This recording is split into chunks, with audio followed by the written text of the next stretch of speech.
Hey, Starfighters, this is Dan, and I can't believe it is almost the end of 2019, and that means the end of the decade, which means that this is a movie podcast, and we're going to start talking about some best ofs and worst ofs, not just for the year, but for the decade. So 2010 to 2019, the best and the worst of sequels, prequels, remakes, reboots. We are going to be posting a survey to our Instagram feed at Ruined Childhoods Pod.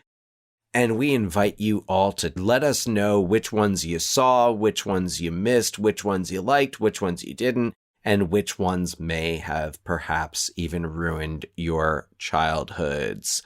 Please submit all of your responses by December 20th. So that we can include them on our final episode of 2019 at the end of December. So keep an eye out coming this week. Survey.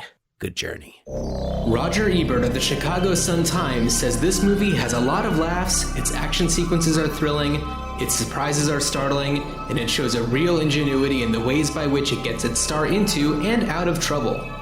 But Rita Kempley of the Washington Post disagrees and says it's strictly for viewers who don't want surprises, just a laundry list of buddyisms. But then Desson Thompson, also of the Washington Post, further piles on Ebert by calling it the filmic equivalent of a hate crime. On this episode of Ruined Childhoods, we determine the fate of The Last Boy Scout.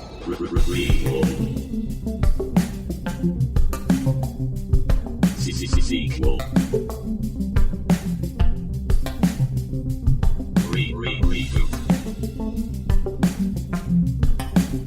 Which one will it be? It's the Ruined Childhoods Podcast. Greetings, Starfighters, and welcome to Ruined Childhoods. I am Dan, and with me, as always, my brother John. How are you, John? Hello, I am doing just fine. How are you, Dan? I'm doing fine. That was a Doubtfire-esque hello there. Hello. Yeah, it was like on its way there, you know? You know, the Mrs. Doubtfire musical just opened in Seattle at the Fifth Avenue Theater, and wow, I almost feel like it's my responsibility. I would say professional responsibility if we got paid for this, but I would say it's almost my responsibility to see it. So I will we'll see. I'm still kind of like. I think my revisionist look at Mrs. Doubtfire the last time I saw it just kind of put me off of that movie, so I don't know if I can... Really? Well, yeah, that, and also there are some similarities in the relationship. We're not quite as extreme as that, but you would have to admit that there are echoes of my wife Alicia and I in the characters played by Sally Field and Robin Williams. Oh boy. Not quite to the extent on either end, and to the best of my knowledge, Pierce Brosnan has not been making moves on my wife at work. So, nor has Stuart Dunmire. Nor has, yes, I don't remember right, Daniel and Miranda Hillard. So I was thinking about Mrs. Doubtfire the other day, or was it today? Might have been today. It's kind of a Thanksgiving-y type movie.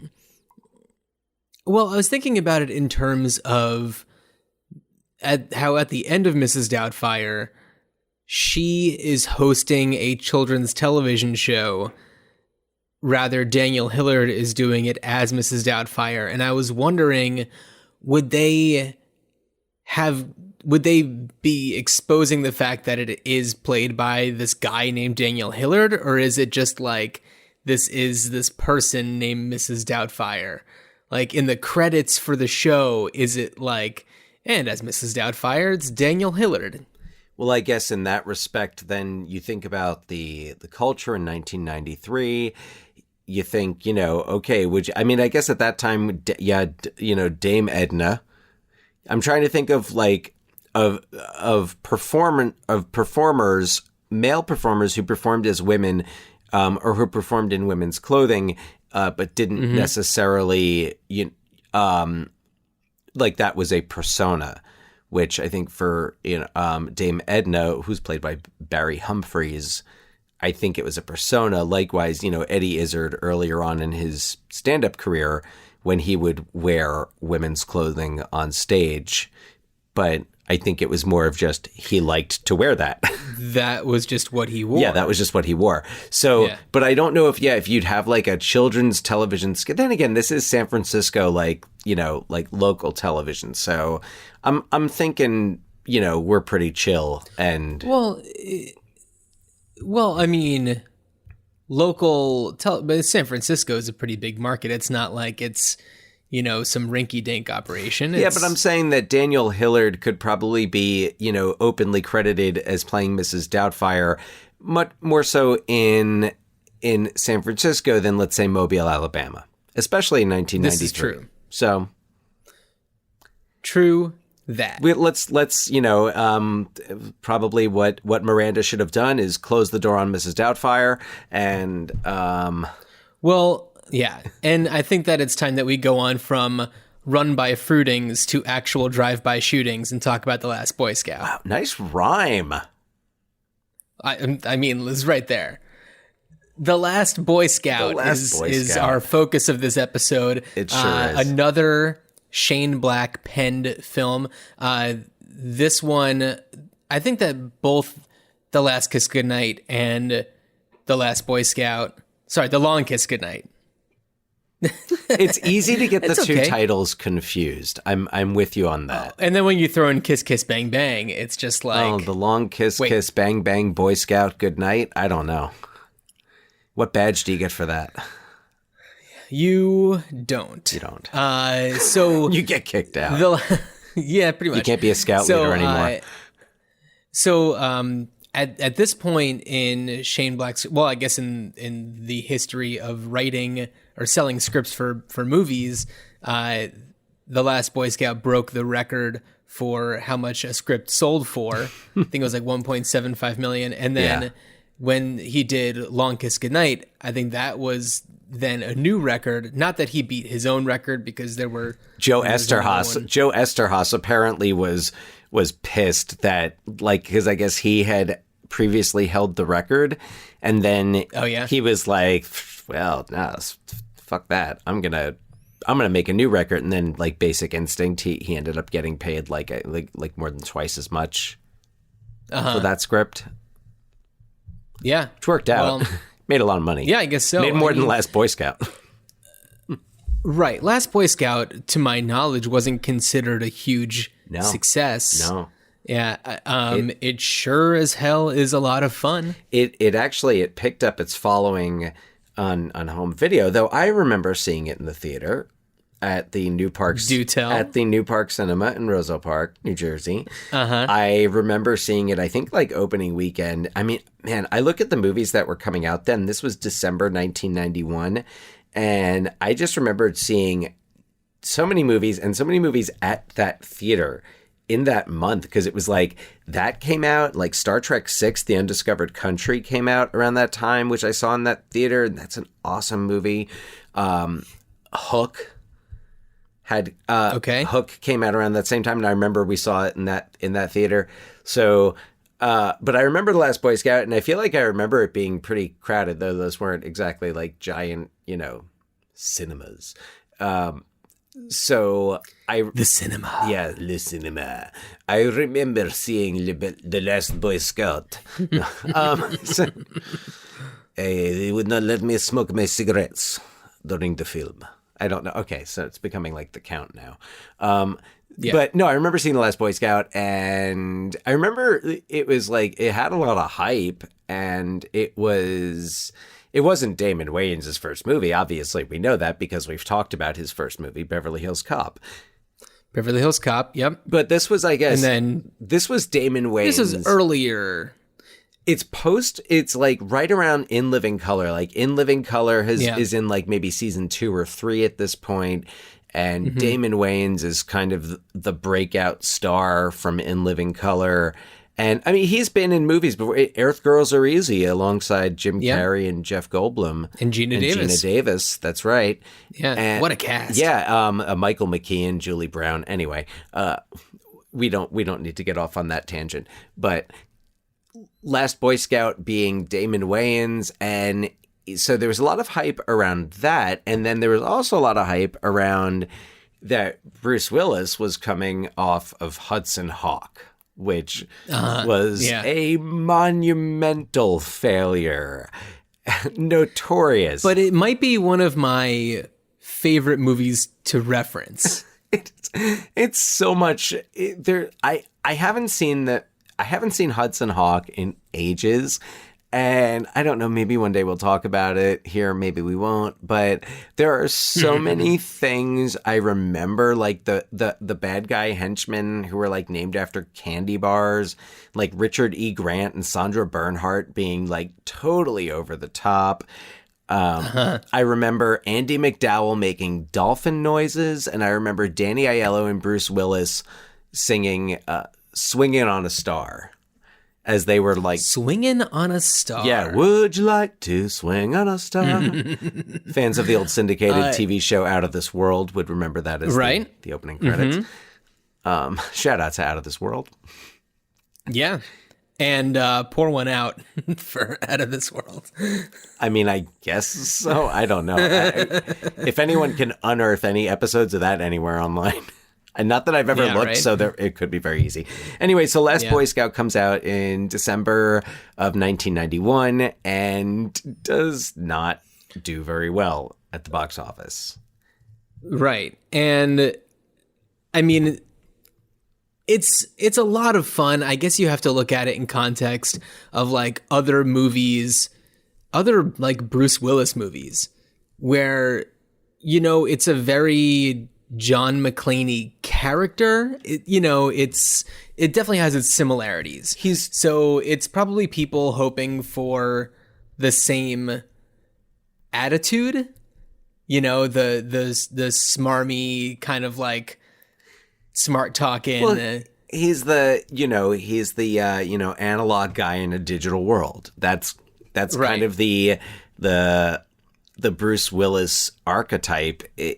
From Die Hard to where he's just kind of, L.A., he's just kind of like, weirded out. He finds comfort in the traditional. It's why he's so like, New York versus L.A. Mm-hmm. And it's funny because even the movies where he plays a character from L.A., like Pulp Fiction, he's still is very much tied to the old school. He's that... He's almost from another time, because like in this he's almost like that 1940s noir detective, like B-movie detective. And Pulp Fiction, he's like from another 1940s B-movie. He's a man very much out of his time in the modern world. And before we move on from talking about other Bruce Willis movies, the original title for this movie was Die Hard. And so the script definitely predates Die Hard. And Joel Silver asked if he could use the title for a different project he was working on, which was at that time called Nothing Lasts Forever. So, because I think... What's up? Yeah, well, which Nothing Lasts Forever, I think, was the title of the novel that Die Hard was based on, which, I mean, that was being developed for Sinatra. Anyway, but yeah, Last Boy Scout was originally called Die Hard, and that's how Die Hard, and things worked out much better in that with that movie. Well, for Die Hard, it did. For Die Hard. Well, but also, by the time this movie rolls around, you've got, by all accounts, part of what made this movie a challenge, and I don't think it necessarily comes out that much in the film, and any of it that does kind of helps the tone of the film, but like people did not get along. Like Damon Wayans didn't like. Well, also it's like it's kind of like Bruce Willis, Joel Silver, Shane Black, all at their height Like they've all just had these monster hits, except for Joel Silver and Bruce Willis, who've but they have had their fair share of successes. They've had their, but I would say most tenuous of all is Bruce Willis, who really hasn't been fully, I think, minted as a true movie star. I mean, his movies up till this point are Blind Date, Die Hard. He's had Die Hard 2 by this point. Yeah. Look Who's Talking. But really, he's not, like, I think like Mortal Thoughts, but I don't remember that being a big success. Right. So he's not like Joel Silver, who's just been, pumping out blockbusters since the 80s, or Shane Black, who, has these 3 movies, Lethal Weapon, The Monster Squad, which granted that wasn't exactly a box office hit, and Predator open within months of each other. And then he's got, a Lethal Weapon 2, and Did he write Lethal Weapon 2? I don't think he did, actually. I mean, I know that he gets credit for originating the characters. The characters, yeah. I was just kind of thinking of it as a Lethal Weapon property. In the story, he came up with the story for Lethal Weapon 2. Oh, okay. So, yeah, Lethal Weapon 3 and 4, he's just characters. But, and it's interesting because Shane Black is also, Monster Squad wasn't exactly a huge hit, but, everything... Well, you've also got Tony Scott. Yeah, you do have... Oh, wait, hold on. Shane Black did not write Predator. He was in Predator. He's in Predator. I know he was in Predator. He did not write Predator. Okay. I'm sorry. He wrote The Predator, the most recent Predator. Wrote and directed The Predator, yes.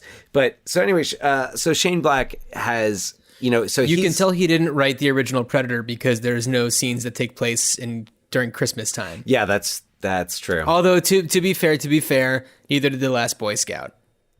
So. Last Boy Scout? Did it not? Yeah, it's at Christmas. Satan Claus. His daughter draws the picture. That's right. There is Satan Claus. It's LA. It's in LA. So you can't tell. And there's no 2 Christmas parades like there are in Long Kiss Goodnight. Well, and actually Lethal Weapon is Christmas time too, also in LA. But for Long Kiss Goodnight, so you've got and I guess, we should give the old plot synopsis here. Or sorry, I said Long Kiss Goodnight. Last Boy Scout. Last Boy Scout. Do you mind? No, go for it. Do you want me to do it? Oh, I got it. Go right ahead, John. So Bruce Willis plays Joe Hallenbeck, who is a burnt-out Secret Service agent turned private eye, who is thrown into the middle of a huge conspiracy that links federal legislators with a football bigwig who's bribing them to legalize sports gambling. And Joe gets involved when his best friend / colleague asks him to keep an eye on a stripper who's in need of protection. And it turns out that his buddy knows that it's a dangerous thing and is trying to push him into a dangerous situation because he's screwing Joe's wife. What's up? Well, and his buddy, I should point out, played by one of the most ubiquitous character actors around, Bruce McGill, who, if you're a fan of the movie Animal House, and this just is always amuses me, he played D-Day in Animal House. And then really, yeah, Bruce McGill was D-Day. He went to college. I remember hearing this with our, cousin by marriage, Kathleen Kent, author of novels such as The Diamond, The Heretic's Daughter. But I remember they used to do theater together, and yeah, I remember her telling some stories. Some fun stories with him. So yeah, Bruce McGill, who also was in other movies like Three Fugitives with Nick Nolte, who's in Lorenzo's Oil. Bruce McGill's just got one of those, you might not know his name, but when you see him and when you hear his voice, he's in anything where there's politicians, lawyers, military. It's not hard to find him in that setting in movies. Right. Well, in The Last Boy Scout, he doesn't stick around too long because he actually gets blown up in a car thinking that Joe was going to be the one that was in the line of fire. And then Joe goes on to try to protect the character Corey, who's played by Halle Berry, who is in Cloud Atlas with Susan Sarandon, who is in Lorenzo's Oil. No kidding. And which I saw on a plane, and it was not a good plane movie. Wait, what? So, just saying, Cloud Atlas. Oh, Cloud Atlas. I'm like, wait a second, Lorenzo's Oil, Cloud Atlas. Yeah, no. Cloud Atlas is a interesting film. So, no, Lorenzo's Oil was a blockbuster night with our parents and was difficult to watch. Yeah. So after Corey gets killed, she gets gunned down in the aforementioned drive-by shooting. Joe teams up with her boyfriend, who's a former football star, Jimmy Dix, to find the killers and expose this giant conspiracy. Yeah. More or less. You have some colorful, well, a lot more. A lot more. Well, there's some colorful characters along the way. Oh, continue. Well, yeah. So let's just run down our characters. So the movie actually opens up with a football player named Billy Cole, played by Billy Blanks, the Tae-Bo guy. Have you ever done the Billy Blanks Tae-Bo, John? I have not. I used to do Billy Blanks Tae-Bo back in the living really? room of 25 Stone Street. Jamal Sawab, shout out. We used to do our Billy Blanks Tae-Bo together, and then Nice. just negate it all by like making mac and cheese and then watching the Golden Girls. So yeah, Billy Blanks, he had kind of these small roles in these movies around this time before he became the Billy Blanks that we all know and love today. And yeah, it opens up with him. He's a player on the LA Stallions football team, and he gets a phone call, a very mysterious phone call that's telling him that he has to win the game at all costs. And he ends up taking a bunch of pills and, gets possession of the ball. And then when he sees someone getting in his way, he pulls out a gun and shoots the guy, and then gets the touchdown and shoots himself. Which, and by the way, the sequence, in terms of like an opening sequence to a movie, it's awesome. Amazing. And like the look on his eyes after he takes the PCP and you see him on the field and he's just like, his eyes are super wide. And when he pulls the gun out and it's like, oh my God, I can't it's like this could, especially in 1991 when there was probably less security about guns. Now, one thing I don't understand, though, is if you're paying a team, if you want a team to win, all right, so if you are if you're an organized crime figure involved in gambling and you are using payoffs to ensure that one team wins over another, isn't it usually the other team that you pay off, the team that you want to lose, because it's much easier to control things from that end of it. Yeah. Like Chicago White Sox. Yeah, I totally hear what you're saying, but that's not the movie that we're watching. Did I I mean, I wasn't sure if I missed something that like Billy Cole was like, he like owed, and basically it was like they were going to kill him anyway. And it was just like, all right, listen, if you don't win, like he owed them money or something. I don't know. Right. Yeah. I mean, it's crazy. I mean, just imagine, I don't know how much football you watch, but imagine watching a football game and then that happens. But that's exactly, and I think that they brilliantly set it up with that, whatever, Friday night's a great night for football, the Bill medley. Oh my God. That's clearly supposed to be like, are you ready for some football?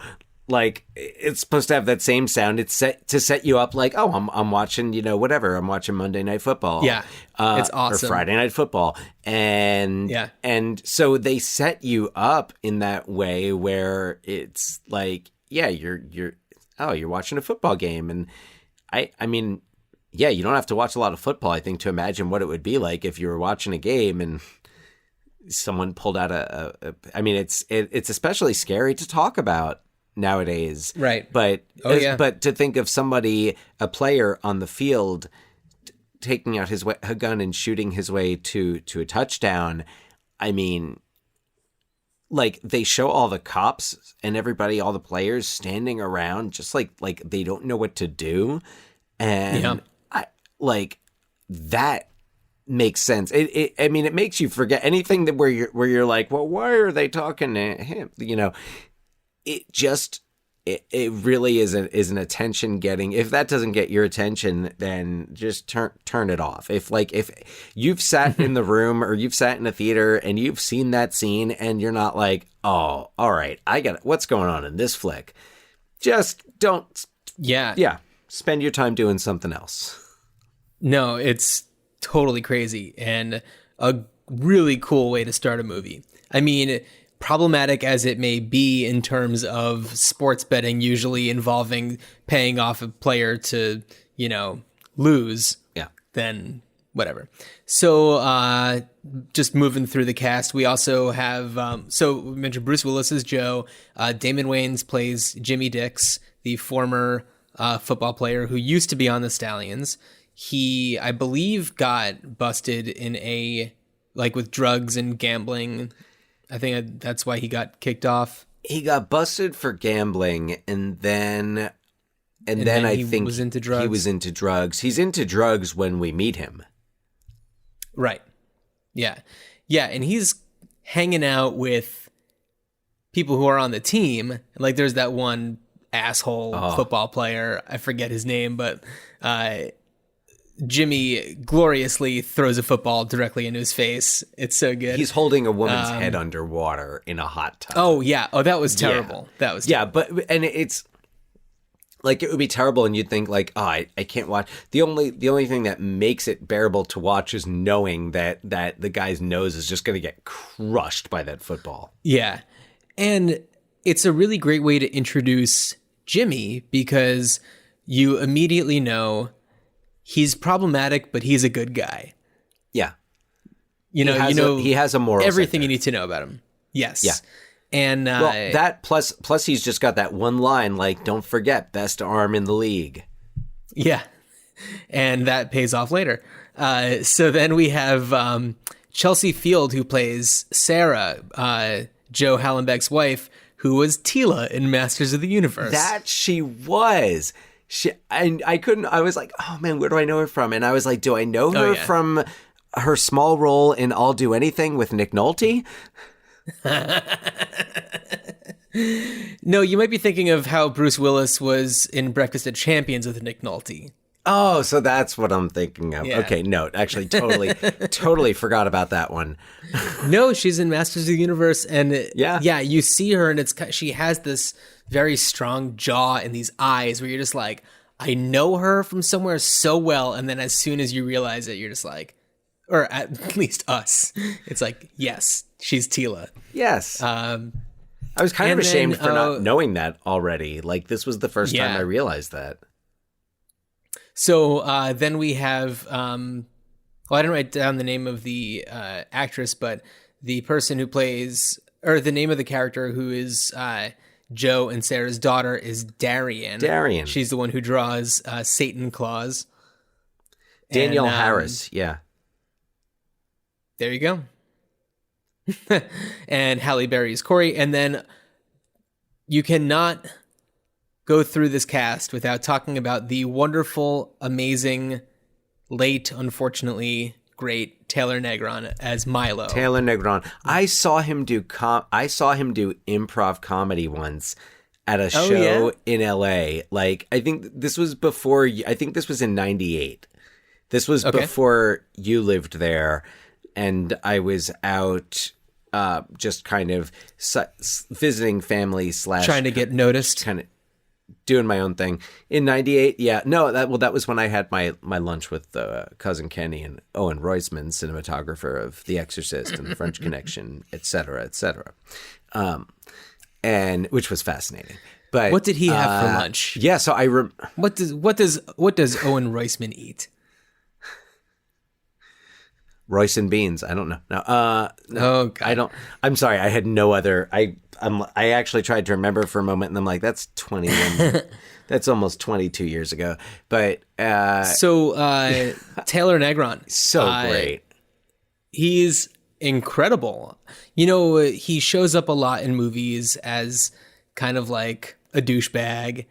Well, he's so for people. I see him, and I think, unfortunately, I think Nothing But Trouble is a big one that comes up for me. Which is one of his biggest roles, and unfortunately, it's a terrible movie. But he's the pizza delivery guy in Fast Times at Ridgemont High. Mm-hmm. That's right. He's the son-in-law in Easy Money. He's awesome. Yeah. And he is so incredible as Milo in this movie, he's not like the big bad guy, but he is the worst bad guy. Well, and apparently, from what I've heard, so Shane Black's original script for this movie was much darker and much more violent.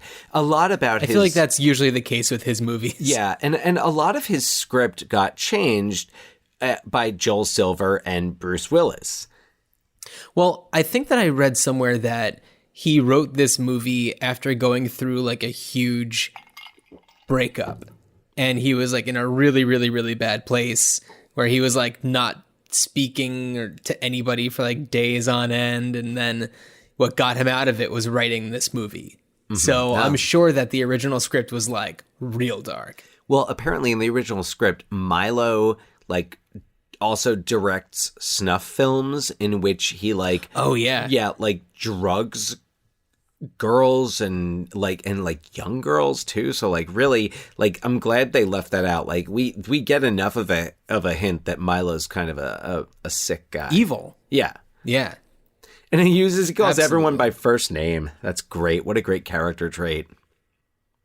He is awesome and a really fun character to watch, even though he's despicable. And shout out, by the way, also, also R.I.P., but pour one out for Noble Willingham, who plays Shelley Marcone, who is the big bad guy. Milo works the big bad guy. For him. He's the owner of the L.A. Stallions, and he's, I'm trying to remember exactly his He's the football bigwig who is bribing the federal legislators. Oh yeah, because they're talking about how pro football is like losing, like it's going down in the ratings, and free agents are screwing up the game. And right. he's like, if we legalize sports gambling, it'll get people more interested, which is probably not wrong. Mm-hmm.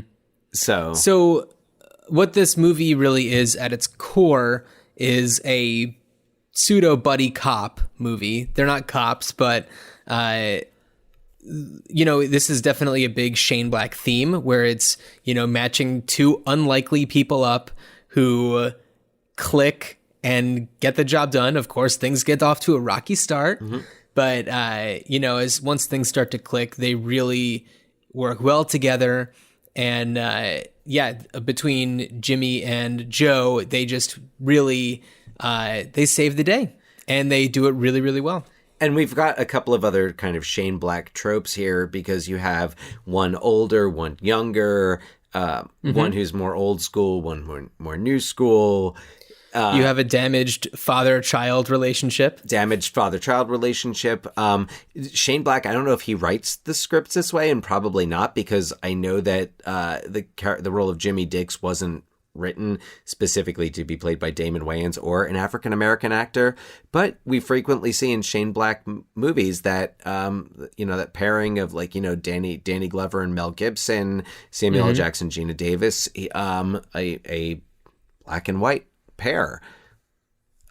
So, for whether that's just intentional or just a casting coincidence, I don't necessarily feel like, his roles are written specific, or at least these roles are written specific to actors or specific, races or ethnicities. Mm-hmm. But yeah, it's a common, and there's just some fantastic one-liners in there, and some great neo-noir talk.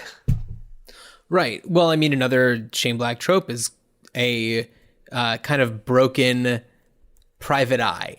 I think that private eyes come up more than like anything else, because you have Mitch Hennessy in The Long Kiss Goodnight. In The Nice Guys, it's about private eyes. Well, Kiss Kiss Bang it's Bang. kind of, well, Kiss Kiss Bang Bang, absolutely. Well, is he a private eye or is he a cop? Gay Perry? Val Kilmer's character in Kiss Kiss Bang Bang? I thought he was a straight up cop, but No, he's a private detective. well, then there you go. Yeah. I mean, now I hope I'm not speaking out of turn here, but yeah, no, I think so. No, it's a Shane Black trope, but it works. It always is good. I mean, it's always a little different. Honestly, it's what he does really well. Like the few Shane Black movies that I can think of that aren't that don't have that, like they don't come across to me as much as Shane Black movies, and I mean both like Iron Man 3, but Iron Man 3 has a lot of those Shane Black tropes, even though there isn't technically a like private eye. You know, it's a buddy movie where he's matched up with a child who is fatherless. Like, it's kind of combining a bunch of things that, he's broken. Yeah. He's like at the end of his rope. It's totally Shane Black. He drinks. I mean, yes. Monster Squad. I mean, it was his first, and I think that it was he co-wrote it. He co-wrote that, but, so I can not get as why many. That wouldn't be that way. And I haven't seen the latest Predator, but neither have I. I have to imagine there isn't a private eye out trying to dig up dirt. There's just an old grizzled. There's an old grizzled private eyes. It's like I don't know who plays him, like Russell Crowe. No, never mind. He's already done The Nice Guys. So it's like Paul Giamatti, like the grizzled private eye who's like he finds I don't know. My wife ended up mysteriously gone. I think she's cheating on me. I think she ran away with this guy. And then Paul Giamatti's like, I don't know. I think a predator. I can't do a Paul Giamatti impression from. I would see that movie opening night. Oh, absolutely. Paul Giamatti versus the Predator. That'd be great. Sign me up. If all I have to do is put mud on my I can't do Paul Giamatti. I'm not even going to try anymore. I can't. So Dan, what would you do with this movie now? Well, John, I'm so glad you asked. Partially because with Billy Blanks' gun to your head, with Billy Blanks' Tae-Bo'd biceps to my head, I would. I think I would go sequel. Now, if I could, that is if Shane Black would write and direct a sequel. And if I think like maybe now we've kind of got some cooler heads and, maybe some more humility on the part of Bruce Willis. I could see Damon Wayans certainly having an ego back then. But I mean, look, Bruce Willis and Damon Wayans are both still kicking ass. Like Bruce Willis still makes action movies, and Damon Wayans is playing Murtaugh on the Lethal Weapon television series. Right. Which that's right. I believe is still on. I don't know. I've never seen it. So what would you have them do? So I'm thinking about this. So Jimmy definitely establishes, best arm in the league. He only gets 2 seasons, which is kind of one of the holes in the plot when Darian talks about how when she was really little, her dad talked about Jimmy. And it's like, well, let's see. If it's 1991 and Jimmy played 89 to 91, Well, you have to also consider his college career. Because some people can be really into, good point. Yeah. Michael Jordan. Well, like here in Oregon, we don't have a football team. So people, if they are into NFL, they'll maybe watch Seahawks games, or they'll just pick a random team from anywhere else, or they'll be into college football because we have OSU, Oregon State University, and University of Oregon, both of which have really strong football teams. And they're actually playing tomorrow, the date that we're recording this, and it's always a big deal when they play each other. And it's like, it's a huge thing out here to watch college football and to follow college football. So it is possible that maybe he followed him in college. I live in Seattle. If you don't root for the Seahawks, you have to pay an extra tax. It's a 12% tax. People who Wow, you better watch them Seahawks. People who understand Seattle will understand that. But yeah, I would do a sequel, and I'm like, okay, what if Jimmy got inducted into the Hall of Fame? What if like time has passed and Jimmy Dix has contributed to the game of football? Like maybe he hasn't come back and played because he does get like shot through the hand. Of course, then he throws that shot where he hits Senator Boehner perfectly. So maybe he doesn't play anymore, but maybe he coaches. Maybe he contributes as an analyst. He gets inducted into the Hall of Fame. The Hall of Fame ceremony is coming up, and he starts getting like mysterious death threats. And he's like getting these weird, mysterious death threats. And I'm not necessarily thinking there should be, I don't know about having any connection to the events of the first one, but Jimmy has probably made some enemies over the years. And maybe this is someone who's like, I am, it's time to pay up. And so maybe he's getting these death threats, or maybe it's someone, maybe it's like Corey's, mother who always blamed Jimmy for her death and was like, yeah, I am, you're not going to make it to the Hall of Fame, blah, blah, blah, blah, blah. You're about to get inducted into the Hall of Pain. Sorry, trademark, Mark Henry, WWE. I had a feeling. Well, it made sense, but so I think if you had that type of sequel and if you're like, and have him just kind of be like, oh, damn, there's only one, the police aren't doing anything for me. Who do you go to? Yeah. Well, and what's interesting though, if you think about it being Corey's mother kind of avenge, it's interesting because it makes me think, and I hadn't thought about this until just now, but this is made 1991. This is 3 years before OJ, like before OJ kills Nicole Brown Simpson. So, allegedly, I'm kidding. He totally killed her. Yeah. Didn't you see the FX miniseries? Oh, of course I did. Oh my God, so good and so bad at the same time. I don't even know where to begin talking about that. But so let's go back to The Last Boy Scout. Yeah, back to The Last Boy Scout. Sorry, Bruce McGill's probably somewhere in that too. So The Last Boy Scout. Yeah, so I think I feel like that's kind of the only way to go, because otherwise, like, what do you get out of doing like a remake? What? No, yeah. I mean, I think that it's an interesting plot that's in the original. Yeah. I think that it's kind of evergreen, although there is legal sports betting in certain states. So I don't know what they were like back in 91. I think it was a lot. I don't know. Yeah. It's not. I don't know how that would impact things. I think you would have to change. I think you would have to change a lot in a remake. And like if you did you have a plan for a remake, John? What are you thinking? No, I didn't. I had a plan for a sequel. Okay, so let's talk about your sequel idea. I don't have much more for mine. Right at the end of the original, and I'm only saying original because in the context of this show, that would then be the original. At the end, they're kind of walking off together after having like solved this whole big thing, and they're essentially talking to each other in respects to partnering up.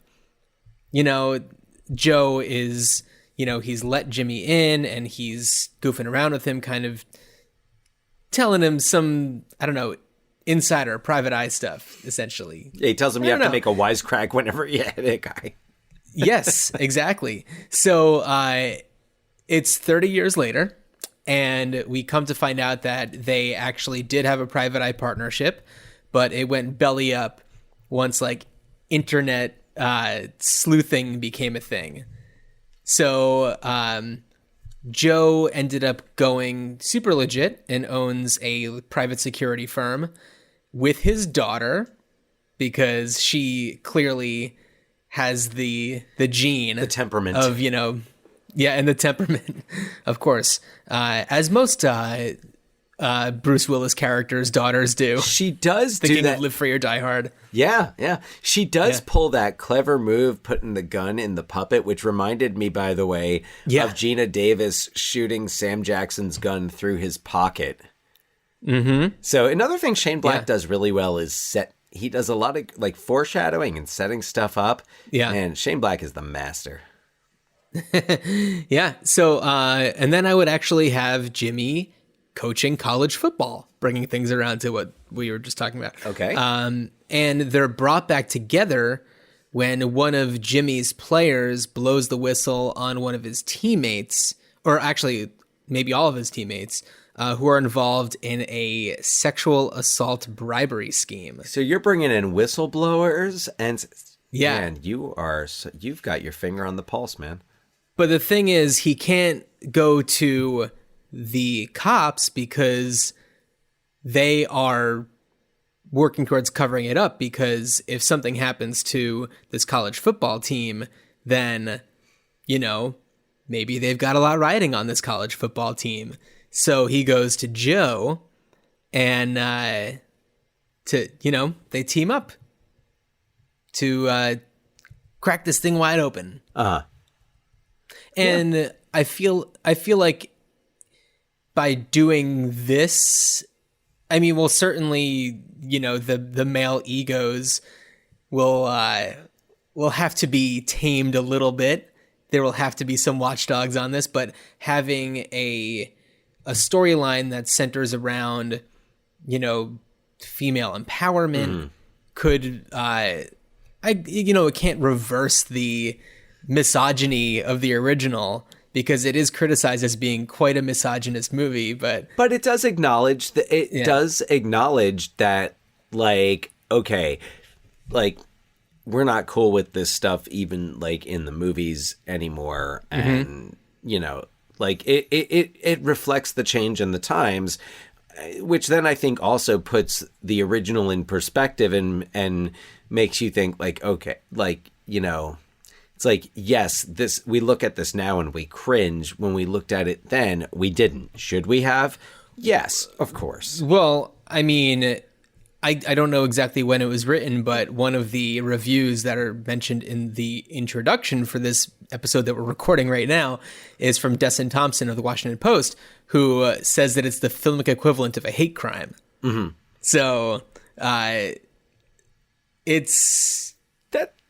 Yeah, I feel like that maybe is a bit of an exaggerate. All due respect, and there were mixed reviews. Roger Ebert loved it, so I mean, there you go. It's kind of like, if you look at it if you try to judge it by the standards of a noir, but not like a Maltese Falcon, not like a John Huston directed noir. Like, I'm talking like a Robert Preston starring, like a B movie, like a Kiss of Death type. Mm-hmm. A long kiss of good death. A long good kiss of death. Bang bang, Boy Scout. And I think if you look at it in those terms, and you look at how these men have these damaged these egos, these damaged relationships with women, they're not satisfied with themselves, so they keep rather than changing, they kind of just keep doing what they do because it's what they know how to do. Like, when we first meet Hallenbeck, he's hungover, he's sleeping in a car. He's sleeping in his car. Kids throw a dead squirrel on him. Yeah, which is like, it looks like it's been taken to the kids picked it up off the ground, took it to the taxidermist, and then brought it back. Well, okay. I've worked on a bunch of shows that take place in the swamp, and I've had to do a lot of scenes of people shooting squirrels, and when a squirrel dies, it is stiff as a board. Like, wow. To be fair, that looks like a just freshly dead squirrel to me. Okay. All right. Hey, there you go. John Sorry Richardson. to school you on dead squirrels here, but I know a thing or two. Yeah. But I did want to mention, because I thought that you would like this, I was looking up, young actors who would be kind of age appropriate to play the college football players, and I came up with a few that I thought you might like. One of them being Miles Heiser, who was Drew in Parenthood. Okay. Yeah. Or he could be the whistleblower. I don't know if you saw the movie Booksmart. Not but, yet. It's great. High I think on it's my streaming list. on Hulu right now. It's really great. But Mason Gooding, who is... he plays he plays Nick in Booksmart, and he would be awesome. And another one, Jaden Smith. Yeah. I thought would be really interesting to see. Okay. All right. Yeah. I could get behind that. Yeah. So, I don't know. Which would also then It get got Will to a Smith point- producing. So, Sure. Why not? yeah. Yeah. Yeah. So, yeah, that's what I've got. But yeah, I guess going back to I mean, just trying to think of everything else that you could do with it. I was trying to think about prequels, but they give you so much in terms of a prequel in flashbacks. Shane Black is so good at that. Yeah. Yeah. So, Right, because you see his Secret Service past. You certainly know plenty about Jimmy. you see him take the bullet for the president. You see him go in when Baynard is assaulting the woman, which would tie into your sequel. Man, it would be great if the president was played by the same guy who played the president in Long Kiss Goodnight. Oh. Put them in the same cinematic universe. The Shane Black cinematic universe.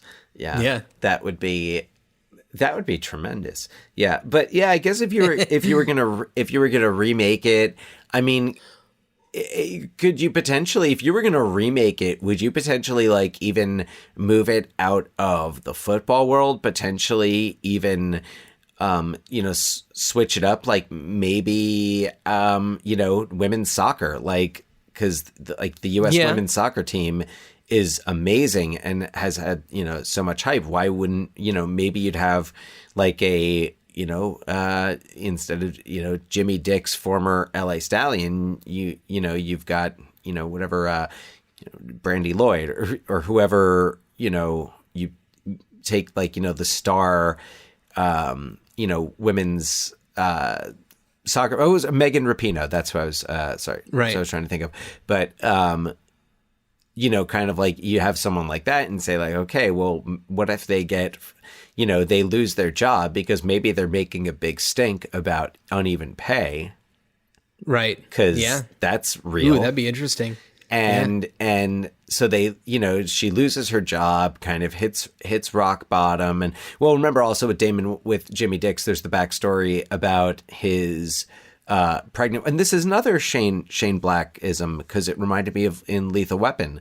Because Jimmy Dix's wife she's 8 months pregnant and she's hit by a car. Oh yeah. And isn't Riggs's wife is also, I think, hit by a car. Was she hit by a car? Yeah, I don't know that. I don't think she was pregnant. I don't remember if she was pregnant. I don't remember that part about it. But I think she was hit by a car. Yeah, I think, or killed in a car accident. So,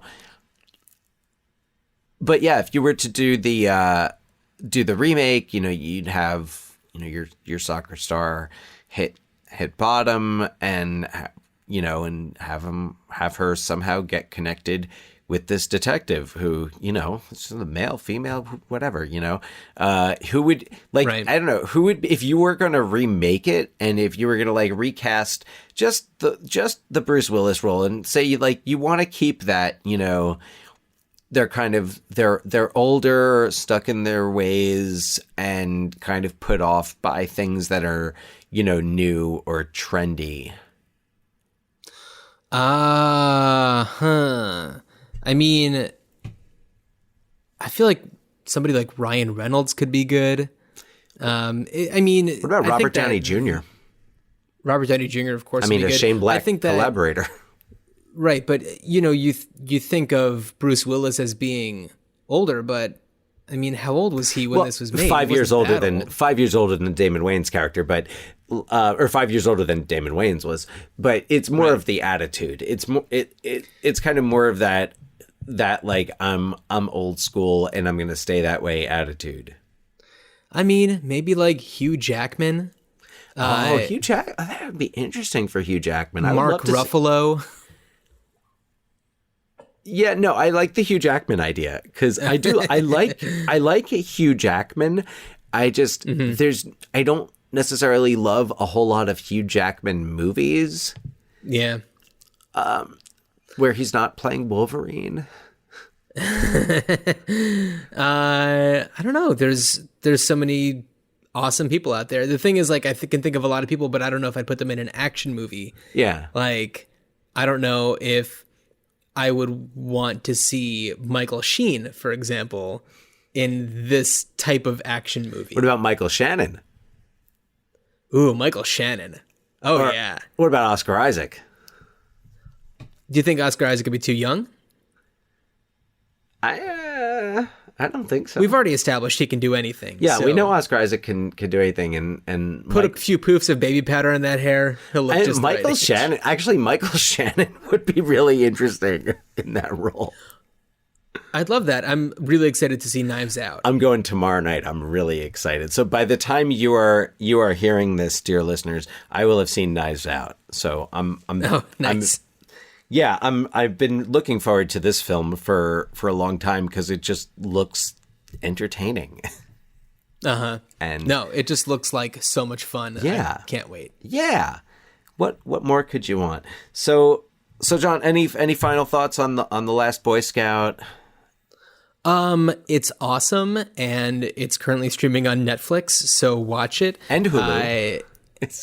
Oh, is it on Hulu? I think I saw it streaming on Hulu and Netflix. So it's streaming out there, so check it out. Your public library might have a copy laying around somewhere. If you have an issue seeing death by helicopter blade, then this movie's not for you. Well, if you have an issue with, if maybe you're a little sensitive to guns just kind of being like waved around and shot around and handled by 11 or 13-year-old characters, yes, there's some, you just have to put it, you just kind of have to remember it was made in 1991 without the same sensitivities and awarenesses and cultural experiences that we have now. That's right. Well, let's talk about our next episode. So our next episode, we're going even further back. And I would probably say Zero Guns, if I remember correctly. Zero guns. I mean, I don't know what I'm going to, catch this time around that I didn't catch last time around. But to the best of my knowledge, there are no guns in Mike Nichols' 1967 classic, The Graduate. I'm really excited. I'm very, very much excited and I'm excited. I have some, I think just some old, I definitely could think of one old kind of, story secret, not really a skeleton in the closet, so to speak, but, something that I'm looking forward to discussing regarding The Graduate. Juicy. Yeah. Dangling a little carrot for our listeners. Nice. Yeah, no, especially in terms of this podcast, I think it's especially relevant, and I'm excited to talk about the movie, etc. Okay. All right. Well, on that note, good journey, Dan. Good journey, John.